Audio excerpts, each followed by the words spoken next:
كما تناولنا الدروس السابقه ديال الامس او قبل الامس، كنا تناولنا فتح الشبكه بالنسبه للهواتف اللي تابع النظام ديال الكاركوم والبي سي ام، اللي هما كيتطالبوا في اطار هواتف الكاركوم ليست لديها نظام تشغيل. هذا كاسترجاع الدروس السابقه. وتناولنا كذلك دروس فتح الشبكه بالنسبه للهواتف اللي تنتمي لانظمه تشغيل ويندوز وجميع الفئات ديالها، الهواتف ويندوز 6.1 و 7.5. كما تناولنا فتح الشبكه الهواتف ذات نظام تشغيل ليمو، اللي هما جوج ديال الهواتف اللي انتجتهم الشركه ديال سامسونج، اللي هما A6410 و E8320. عاقلين عليهم جوج ديال الهواتف اللي عندهم نظام تشغيل ليمو. وكاين عندنا هواتف اللي هي قديمه نوعا ما ذات نظام التشغيل ديال السيمبيان، هي ما بقاش في اطار الانتاج، ولكن كان خصنا ضروري نعرفوا فتح الشبكه بالنسبه لهم.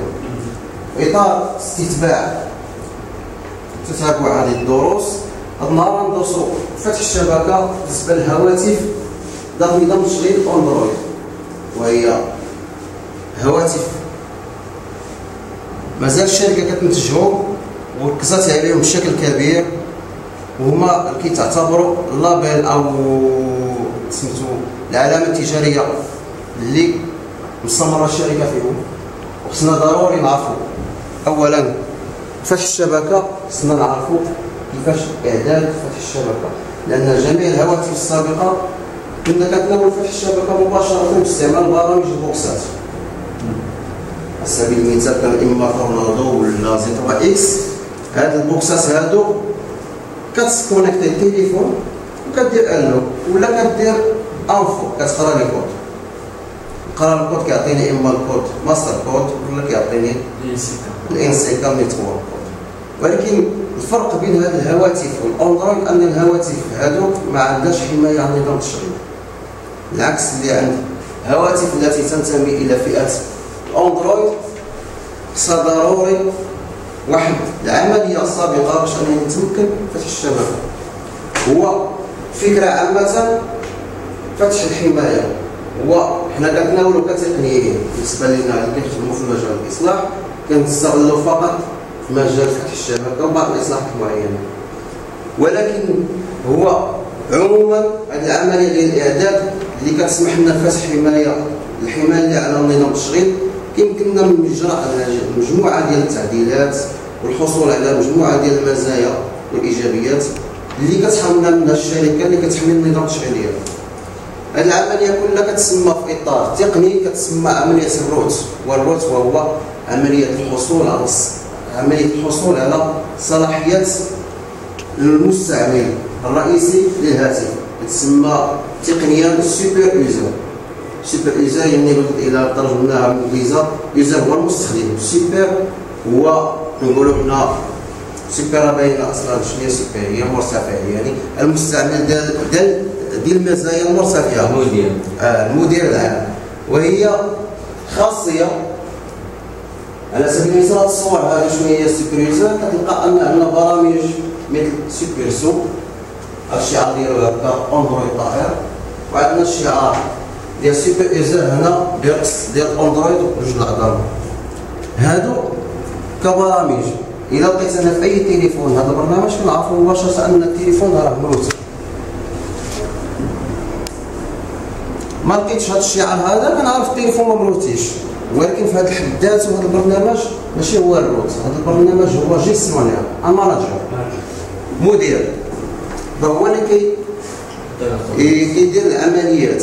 بحال دابا انت برنامج باغي يدخل النظام، هو اللي بحال نقولوا حنا الجدار كيقول لا بوليسي، واش كيطرح عليك سؤال هذا البرنامج راه باغي يدخل السيستم، باغي ياخذ الصلاحيه ديال سوبر يوزر، واش تقول لك واش انت توافق ولا لا؟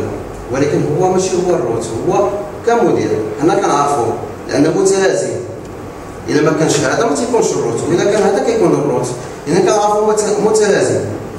عموما الروت شنو هو؟ كما شرحت لكم الروت هو كسر الحمايه. الأنظمة ديال التشغيل السابقة اللي تناولناها في الشرح ما عندهاش واحد الحماية كبيرة، لذلك البرامج ولا البوكسات، برامج البوكسات ولا برامج عامة كتمكن أنها تدخل وتقرا ملفات الحماية، وأنها تخصها هذيك الحماية تزول لك إما المود باس ولا تزول لك أي حماية على الهاتف أو تفتح لك الشبكة. عموما هذه العملية هذه اللي كتسمى الروت ضرورية جدا في كثير من العمليات.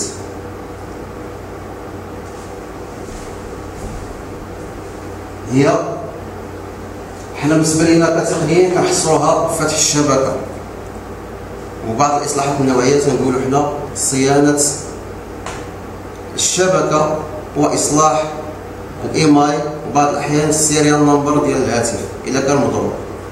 كذلك كتمكننا من كتابة بعض الملفات اللي ما يمكنناش نفلاشي في التليفون ونكتبوهم في مثل المناطق ديال UFS. بالنسبة للتليفونات القدامين كان عندنا منطقة تتسمى الإبروم. الإبروم اللي هو منطقة محمية من الهاتف، ما كيتسمش التعامل ديالها بالفلاش العادي، لذلك خصها واحد الإصلاح نوعي، وهي منطقة كتحتوي على جميع البيانات الإعدادات ديال الهاتف مثل الإيميل وكذلك المود باس أو الحماية على الشبكة إذا كان التليفون طار. ولكن بالنسبة للأندرويد هذه المنطقة هذه ما بقاش الاسم ديالها الإبروم، ولكن المنطقة ديالها سميتها UFS. عموما هذه المنطقة هذه ما يمكنناش نتوصلوا أنني نعدلوا فيها أو نكتبوا فيها بالفلاش العادي. فلاش التليفون هذه المنطقة ما كتسقاش، لأن فيها بيانات حيوية مثل الإيميل، السيريال نمبر، إعدادات الشبكة، الويفي، أي معلومات في البيانات الحساسة ديال الخاصة بالهاتف، أي خلل فيها كيؤدي إلى عطب في منطقة من مناطق الهاتف. ولكن إذا وقع خلل في هذه المنطقة كيفاش أنا يمكن لي أنا نكتب فيها ولا نقراها ولا نديكودي التليفون؟ ضروري باش نتوصل هذه العملية هذه أننا ناخذ الصلاحية ديال السوبر يوزر، لذلك يجب أساسا البدء بعملية الروت للهاتف قبل إجراء أي عملية أخرى. هلا عموما حنا كنتناول هذا الروت سامسونج، ولكن اللي خصنا نوضحوه باش تكونوا واضحين، باش ما نقولوش ان الروت هو سامسونج. الروت راه هو في جميع الهواتف ذات نظام تشغيل اندرويد.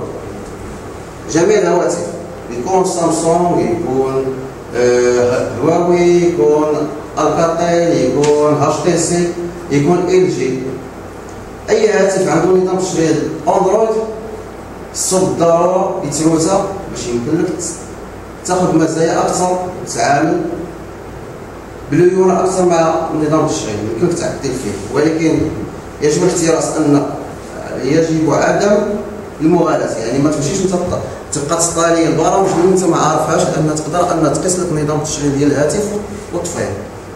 حنا خصنا كنكونوا كمحترفين كتقنيين، يعني كنديروا واحد العمل ديالنا في اطار محدد، يعني شنو باغي نديروا كنقرا دائما شنو العمليه والخطوات ديالها، ما كنمشيش نلعب بنظام التشغيل مادام تفتح يمكن له يوقع في خطوره كبيره انك تخطر. من المزايا ديال الروت انني دائما اطار عمليه بغيت نروت بغيت نفلاشي التليفون بشي فلاش موديفي، ولا بغيت انني نعدل له السيستم ديالو ولا نبدا نشغلو، دائما كندير الروت، ما كنبداش بشي حاجه. دائما خصني ناخذ الصلاحيه باش ديك الساعه يمكن لي نخدم براحه، لان اي عمليه قمت بها يمكن لي نتوصل انني نستحقها. اذا ما كان التليفون ما مروتيش واخا نبغي نفلاش ندير شي حاجه ولا نفلاشي في التليفون، راه التليفون محمي ما يمكنليوش يقبل لي عمليه الكتابه في بعض المناطق اللي محميه. بالنسبه للسامسونج، نرجعوا للسامسونج، التليفونات ديالها اللي عندهم نظام تشغيل اندرويد، مجموعه ديال الهواتف يمكن في البرامج ديال البوكسات عندها بعض الحلول، يعني نقدر نديكوديها بلا ما نحتاج للروت. حنا اساسا هذه السلسله خاصه بالديكوداج، لذلك باش نركزوا مزيان في الديكوداج يعني بعض البرامج ديال البوكسات مثل البرنامج ديال زيتي الجديد ديال الفيرسيون 15 يعني يمكن لي نديكودي بعض الانواع ديال التليفونات ديال الاندرويد بلا ما نحتاج الروت، ولكن هو كيبقى الزام بعض الانواع اخرى. على سبيل المثال جالاكسي اس 3 يمكن لي نروتيها بالنسبه للفيرسيون ديال جي بين 4.1.2، كذلك بالنسبه للتليفونات الاخرى مثل اجيال قديمه بحال اس ان اي 9000 بالنسبه للفيرسيون القدامين مثل 2.1 2.1، ولكن اذا وصلت بحال على سبيل المثال اي 9000 وكانت عندي الفيرسيون 2.3.4 ولا 2.3.5 ولا 2.3.6، ضروري ان مادام الفيرسيون طلعت خصني نرجع نروتي التليفون عاد. فهمتوني؟ يعني الهاتف على سبيل المثال اي 9000 اذا كان عنده الاصدار ديالو 2.1 او 2.2 ولا 2.3.3، هادو نسبة التعامل ديالي مع برنامج البوكس ديال زي 3 اكس كنستعمل اللوك ديريكت مباشرة، ما كنحتاجش انني نروتي التليفون.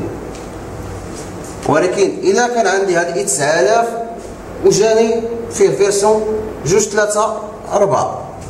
او 2.3.5 او 2.3.6، كيبقى عندي جوج الحلول: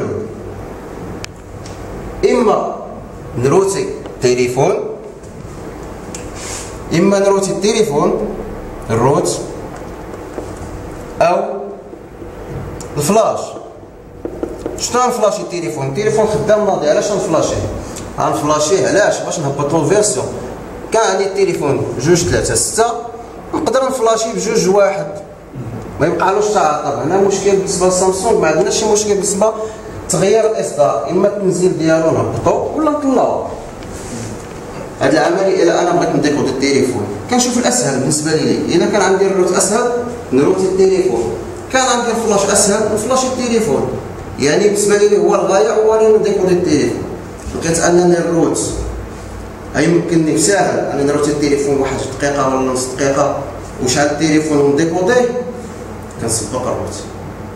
ما تمكنش ولا الصعوبه غنمشي نفلاشي التليفون وبلا ما نروتي، لان البرنامج ديال البوكس كيروتيه براسو، وهي الروت ديال كتستعمل بعض الثغرات في نظام التشغيل، ما كيروتيش وما كيعطينا سوبريزور.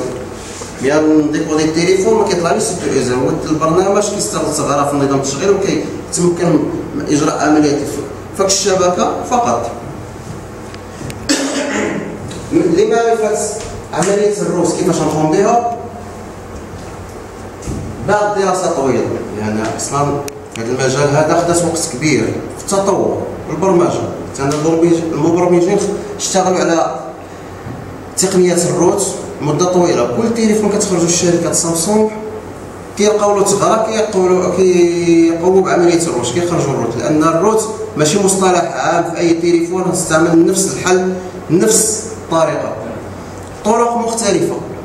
كل واحد مبرمج كيجي عنده تليفون كيخدم عليه كيقول لك ها هو الروت ديالو، كيعطيك ملف، وهذا الملف ديال الروت كيكون مرتبط بالاصدار. على سبيل المثال الا كان عندي اي 9000 غنمشي ندير الروت، ما كاينش روت لجميع الاصدارات، كيكون روت خاص باصدار معين. على سبيل المثال الا مشيت شريت جوجل درت اي 9000 درت 2.3.6 ودرت روت، غتلقى اصدار معين بطريقه معينه، تيقول لك هذا الفيرسيون خصك تفلاشي بها هذا الاصدار معين. الا جات عندي اصدار واحد اخر خصني نفلاش ملف واحد اخر، يعني ما كاينش ملف واحد باش ما نمشيوش غالطين نقول الروت ملف واحد كيروتو لجميع التليفونات. لا، كل تليفون عنده اصدار ديال عنده الروت ديالو، وكل تليفون كل اصدار ديالو راه عنده فلاش ديال الروت مختلف عن الاصدار واحد اخر. فهمتوا هذه النقطه هذه؟ نتحرك مزيان باش ما نتلفوش. بالنسبه لسامسونج اي تليفون راه مستقل بالروت ديالو، يعني ماشي الروت ديال هذا التليفون هو الروت ديال التليفون الاخر. كذلك كل تليفون راه عنده كل اصدار عنده الروت خاص به. ما يمكنليش انا نروتي تليفون عنده 2.3.6 عنده واحد الملف ديال الروت معين، ونجي نعطيه هاد دو 3 6 نمشي نروتي به الفيرسيون ديال 2.1. لا، غنمشي نقلب على الروت ديال هذا بوحدو وهذا بوحدو، لان كل واحد كيكون مصوب على الثغره وعلى الاصدار ديال الهاتف. فهمتوني؟ بالنسبه للانواع ديال الروت، باش ما نكونوا واضحين، الانواع ديال الروت مختلفه. كاين الروت عن طريق بطاقه الذاكره. هاد البطاقه الذاكره باش غادي نروتي التليفون تاع بطاقه الذاكره، كندخل على ما يسمى بالريكوفري مود ديال الهاتف ديال سامسونج اندرويد. الريكوفري مود وهو واحد المود اللي تيكون مجموعه ديال الهواتف ديال الاندرويد. اي تليفون ديال الاندرويد راه عنده واحد المود ديال الريكوفري، يكون سامسونج، يكون ال جي، يكون نوريكم. بالنسبه للريكوفري بالنسبه لسامسونج، العمليه ديالو بسيطه، يمكن لي نديرها بالاورديناتور بالحاسوب، ولا نقدر نديرها بيديا. كنجيب التليفون طافي وهنبرك على فوليوم اب، يعني زياده ديال الصوت، وهنبرك على الفوليوم على الهوم.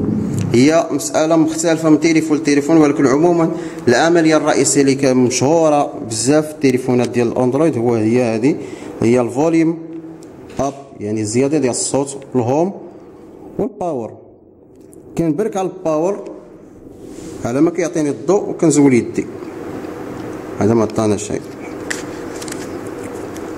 نقدر على سبيل المثال انني ندخلو، نشوف الجو.